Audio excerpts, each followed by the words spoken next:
Hello friends, मैं प्रीति सोनी छत्तीसगढ़ से। Friends, बहुत सारे लोग चिल्लाते रहते हैं कि कलयुग अभी ख़त्म नहीं हो रहा है। बहुत सारे कमेंट्स भी आते हैं कि कलयुग अभी नहीं ख़त्म होने वाला है, 4,32,000 साल बाकी है। तो 4,32,000 साल नहीं है, 4,32,000 दिन है। जैसा कि उन लोगों ने भागवत में पढ़ा है, इस हिसाब से वो बोलते हैं। तो एक बात बताइए, भागवत में क्या लिखा है कि जनसंख्या बहुत अधिक हो जाएगी। उसके बाद लोग जो है कहाँ जाकर छुपेंगे? जंगलों में। एक जो है राजा आएगा जो सबको मारेगा, जिसे हम कली पुरुष समझ लेते हैं, चलो क्षुद्र राजा बोला है। तो वो सब जनसंख्या जाके जंगलों में छुपेगी। अब आप ये बताइए, इतनी ज़्यादा जनसंख्या बढ़ गई है तो वन कहाँ है, कहाँ जंगल है जहाँ के पर हम जाकर छुपे? ये बताओ पहले। और दूसरी बात, उसमें शर्त थी दूसरी, भागवत में ही, भागवत के हिसाब से ही हम पहले बात कर लेते हैं। भागवत में बताया गया था कि लोगों की उम्र जो है 15-20 साल रह जाएगी। तो अभी आप देखो ना, कोई एज किसी की कंफर्म है क्या? कोई भी कभी भी किसी भी तरीके से मर जा रहा है, किसी की भी मौत कहीं से भी आ रही है। और उसमें ये भी लिखा था कि जो स्त्रियां होंगी वो उनका कैरेक्टर ख़राब हो जाएगा। तो अभी तो आप देख ही रहे हैं कितना ज़्यादा सब कुछ हो चुका है। और इतनी गलत तरीके से, मतलब कहीं पे कोई सुरक्षित नहीं है, ना कोई बेटियां सुरक्षित है। यहाँ तक कि अपने बाप लोगों से भी बेटियां सुरक्षित नहीं है, अपने भाई से सुरक्षित नहीं है। तो वो कहाँ जाएंगी? इतने साल तक कैसे जी पाएंगी? 4,32,000 साल की आप कल्पना कर सकते हैं? इतने परमाणु बम बन गए हैं, सारे देश कह रहे हैं कि मैं सबसे बड़ा हूँ, मैं सबसे बड़ा हूँ, इतना अपना परमाणु हथियार, परमाणु बम दिखा रहे हैं। इसके बाद भी लगता है आपको कि 4,32,000 साल तक हम जी पाएंगे? प्रकृति अपना विकराल रूप इतना दिखा रही है, आप खुद ही देख लीजिए ना। भूकंप, बाढ़, ज्वालामुखी और भी है। इसके बाद भी आपको लगता है कि 4,32,000 साल तक अब मतलब ये पृथ्वी रह पाएगी? कहीं कुछ बच पाएगा 4,32,000 तक के? कहाँ से बचेगा? आप ही देखो, जनसंख्या इतनी बढ़ गई है, कितने एक्सीडेंट हो रहे हैं। लोगों के रहने की जगह होगी क्या? बताओ। अभी चलो मान लो कि 5,000 साल हुए, 5,000 साल में ये स्थिति है। आप चले जाओ बड़े शहरों में, कहाँ पे कोई रहने की जगह सुरक्षित है? आप दिल्ली का हाल देख लो, क्या दिल्ली 4,32,000 साल तक के रह पाएगी? कौन उसको प्रदूषण से बचा लेगा? क्या आप जाके बचा लोगे दिल्ली को प्रदूषण से? मतलब कहना तो आसान है, पहले आप सारे तर्कों पर ध्यान दो ना। आपने बस पढ़ लिया भागवत में लिखा है 4,32,000, तो 4,32,000 साल लिखा है, वो 4,32,000 दिन है। आप सही से समझिए, या आप ही बताइए कि क्या ये पॉसिबल है क्या कि इतने साल तक की ये पृथ्वी बच जाएगी? अभी एक परमाणु बम गिरा, सारे लोग खत्म। कहाँ से ये पृथ्वी बचेगी? और ऐसा भी नहीं है कि परमाणु युद्ध तो होकर रहेगा, है ना। कहीं कुछ जगहों पर भी बमबारी भी होगी, परमाणु बम से हमला भी किया जाएगा, लेकिन बचेगा कौन? वो भी भविष्य मालिका में साफ साफ बता दिया गया है। जो भगवान पे विश्वास करेगा, जो भगवान का भक्त होगा, सिर्फ और सिर्फ वही बचेगा। फिर आप कैसे कह रहे हैं? अब हम क्यों बोल रहे हैं कि कलयुग की समाप्ति? आप ही सोचिए। सबसे पहले जो भविष्य मालिका के हिसाब से लिया जाता है, तो उन्होंने जगन्नाथ मंदिर का साफ संकेत बोला था। आप देख लीजिए, जगन्नाथ मंदिर तो कितना साफ संकेत दे रहा है। बार बार वहाँ की ध्वजा का जलना, पक्षियों का बैठना, और भी बहुत सारे संकेत वहाँ से मिल चुके हैं। खगोल विज्ञान में देख लो, खगोल विज्ञान कितने ज़्यादा संकेत दे रहा है कि ऐसी घटना होने वाली है।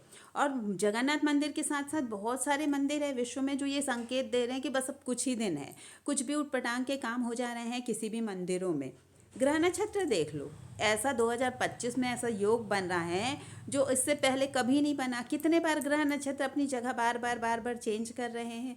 ग्रह नक्षत्र के हिसाब से भी ज्योतिषों से आप पूछ लीजिए, ज्योतिष भी यही कहेंगे कि ये बिल्कुल अंत समय आ गया है, बहुत ही ज़्यादा बुरी स्थिति में है पूरा विश्व। इसी तरीके से प्रकृति से आप देख लीजिए, भूकंप, ज्वालामुखी, सब कुछ तो हो ही रहा है। आप देख रहे हैं पांचों तत्व कितने उग्र हो चुके हैं। फिर आप कैसे चिल्ला रहे हैं कि 4,32,000, 4,32,000? अब आप ही बताइए ना कि 4,32,000 तक कि कौन बचेगा? अगर मान लो कि आने वाली पीढ़ी का आप बोल रहे हैं, तो पीढ़ी भी कैसे बचेगी जब इंसान ही नहीं बचेंगे आगे? आपको लग रहा है? धर्म का देख लीजिए, सब कुछ का तो पतन हो चुका है, फिर आप कैसे बोल रहे हैं? बहुत सारे प्रवचनकर्ता भी ये बोलते हैं, मैंने सुना है 4,32,000। अरे ठीक है, प्रवचनकर्ता को मैं निवेदन करती हूँ, आप लोगों को हम साधु संत मानते हैं, आप हमारे लिए भगवान के समान पूजनीय हैं। आप ये दुष्प्रचार तो मत कीजिए। आप इतने मतलब अध्यात्म के बारे में, सॉरी, धर्म ग्रंथों के बारे में इतना कुछ जानते, तो एक बार अच्युतानंद जी की भविष्यवाणी क्यों नहीं पढ़ लेते? आप उनको भी पढ़िए, उसके बाद बताइएगा कि कितने साल बाकी है, कितने नहीं। अच्युतानंद जी की भविष्यवाणी के हिसाब से चलिए आज देखते हैं।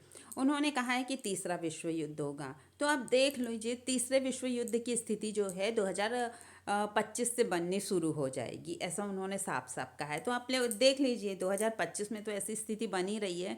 अभी भी कितने देश लोग परेशान हैं, कितने देश के लोग, और युद्ध तो चल ही रहा है। कब ये परमाणु युद्ध में बदल जाएगा ये भी नहीं कह सकते। अच्युतानंद जी ने साफ साफ कहा है, परमाणु जे बोमा दिखाईवंती, 11 लाख की विदेशी गरिमा दिखाईवंती, पाश्चात्य सेना दिखाएंगे कि हम परमाणु संपन्न हैं। अब दूसरा संकेत देखते हैं, प्राकृतिक आपदाएं, वो भी आप देख ही रहे हैं, हमने पहले भी इस बारे में बात कर ली है ना। और ये भी कहा गया है जगन्नाथ मंदिर के 22वें सीढ़ी तक के जल का स्तर बढ़ जाएगा, और भूकंप, सुनामी सब कुछ आएगा 2025 के बाद से, ये सब और ज़्यादा बढ़ जाएगा। ये तो अभी हमने थोड़ा ही देखा है, अभी और ज़्यादा इसकी तीव्रता बढ़ेगी। आसमान में 2 सूर्य दिखाई देंगे, इस बारे में लोग बहुत सारे बड़े बड़े वीडियो बना लिए हैं कि आसमान में 2 सूर्य दिखाई देंगे, 2 सूर्य दिखाई देंगे। एक्चुअली वो क्या है 2 सूर्य? पहला तो एक सूर्य तो है ही, दूसरा क्या है, एक खगोलीय पिंड या उल्का पिंड के कारण लोगों को भ्रम हो जाएगा कि 2 सूर्य दिख रहे हैं। वो उल्का पिंड है ना, खगोलीय पिंड, वो सूर्य की भांति ही चमकेंगे, इसलिए लोगों को भ्रम है कि वो 2 सूर्य होगा। उसके बाद इसके प्रभाव से क्या होगा, 7 दिन तक के पृथ्वी में अंधकार रहेगा। ये भी अच्युतानंद जी की भविष्यवाणी में बिल्कुल साफ साफ लिखा है। महामारी और बीमारियां ये कोविड से भी ज़्यादा खतरनाक होगी। कोई कहीं पे भी चला जाएगा, वैज्ञानिक और डॉक्टर भी हैरान रहेंगे कि अरे ये क्या हो रहा है, ये कैसे चला गया, इसको हम बचा ही क्यों नहीं पा रहे हैं। तो फ्रेंड्स, ये भी एक बहुत बड़ी प्रॉब्लम रहेगी कि ये हम लोगों को लगेगा कि क्या हो गया, कौन कैसे मर गया। ये अभी भी देख रहे हैं आप, कैसे कोई डांस करते करते मर जाता है, कोई बस आ रहा है अपना बर्थडे सेलिब्रेट कर रहा है वहीं चला गया, मतलब कोई कहीं से भी जा रहा है। स्कूल में बच्चा गया है, 5 साल के बच्चे को, 7 साल के बच्चे को हार्ट अटैक आ रहा है, मतलब हो तो गई है शुरुआत, कोई कहीं पे भी मर रहा है। बीपी शुगर का लेवल आप देख लो, हर घर में एक पेशेंट आपको मिल जाएगा बीपी शुगर का। तो प्रॉब्लम तो अभी भी, ये बीमारियाँ थोड़ी थोड़ी शुरू हो गई, लेकिन उन्होंने महामारी की बात की है। थोड़ी थोड़ी जो संकेत तो दिख रहा है हम लोगों को, ठीक है, लेकिन उन्होंने साफ साफ महामारी की बात की है ना। और धर्म, धर्म तो कुछ बचा ही नहीं है। लोग क्या करते हैं, जो हमारे धार्मिक ग्रंथों को छोड़कर, जिसमें आध्यात्मिक ग्रंथ हैं उसको छोड़कर, अपनी एनर्जी बढ़ाने के अलावा वो क्या करते हैं, सारे भोग विलास की चीज़ देखते हैं। हमारा ये वीडियो भी बहुत सारे लोग स्किप कर देंगे, क्योंकि हम तो धार्मिक और आध्यात्मिक बात कर रहे हैं, तो उनको इनमें कोई इंटरेस्ट है नहीं, कोई चीज़ से इनसे मतलब है नहीं। तो ठीक है, उनकी वो जाने, लेकिन क्या होगा, ये इसमें साफ लिखा है कि लोग धर्म कर्म पर विश्वास नहीं करेंगे। ऐसे में क्या होगा, ऐसे में कल्कि जी का प्राकट्य होगा, और कल्कि जी जब आएंगे ना, तो ये जो अधर्म है उसको ख़त्म करेंगे, ऐसा लिखा है। लेकिन हमारा तो मानना है कि कल्कि जी आ चुके हैं और वो गुप्त रूप से अधर्म का अभी भी विनाश करने में लगे हुए हैं। क्योंकि कई बार हो गया ना, मतलब हम लोगों को उनकी एनर्जी तो फील हुई, जैसे हम काफ़ी वीडियो में बताते हैं कि उनकी जो एनर्जी से ही तो इतना कुछ बदल गया है। पहले की स्थिति और आपकी आज की स्थिति तो बहुत ही सुधर चुकी है।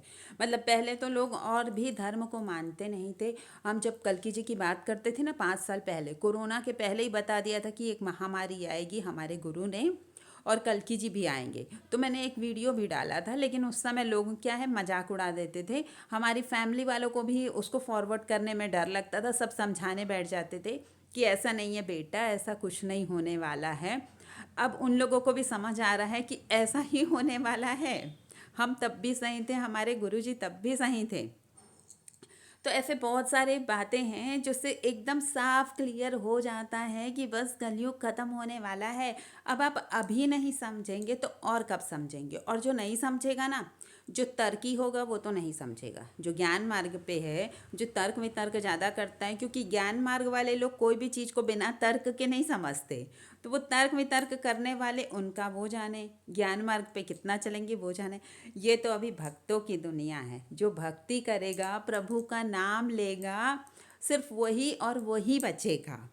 और उसके बाद उसमें कोई भी गुण हो ना हो, वो कितना भी पूजा पाठ करे ना करे, इस चीज़ से कोई मतलब नहीं है। बस उसका विश्वास भगवान में है ना, इतना काफ़ी है बचने के लिए। ऐसा नहीं परमाणु युद्ध से कौन बचेगा, भगवान तो बचाएंगे। किसे बचाएंगे, भगवान।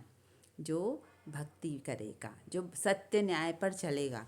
क्योंकि देखो, भगवान की भक्ति कर रहे हैं करके कई लोग दिखावे में हैं, और क्या कर रहे हैं, इधर गलत गलत काम कर रहे हैं, उठपटांग के काम कर रहे हैं और दिखावा कर रहे हैं कि हम तो भक्ति कर रहे हैं, हम तो भगवान का नाम ले रहे, पूजा पाठ कर रहे हैं।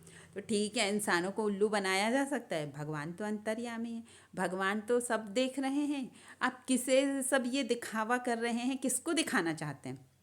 अक्सर लोगों को लगता है कि हम चुपचाप गलत काम कर लेंगे, हमें तो कोई नहीं देख रहा है, पर वो भूल जाते हैं। उनको देखना किसको है, भगवान को। और वो तो देख ही रहे हैं, क्योंकि वो तो उसके अंदर भी बैठे हैं ना, सब कर्मों को नोट करने के लिए। तो दिखावे का नहीं करना है, हमें सच में भगवान के शरण में जाना है। देखिए, मैंने तो अपनी तरफ से बात रख दी है। अब आप कमेंट में मुझे बताइएगा कि क्या आपको सही लग रहा है, और अपने विचार भी रखिएगा कमेंट में। मैं ये नहीं कह रही हूँ कि आप हमेशा अच्छे ही कमेंट करो, लेकिन थोड़ा वैचारिक पूर्ण कमेंट हो, और जो बात रखनी है आप अपने क्लियर रखिए। जो सबसे अच्छा कमेंट करेगा ना, जो अच्छा सटीक कमेंट करेगा, उस कमेंट को मैं पिन करूँगी।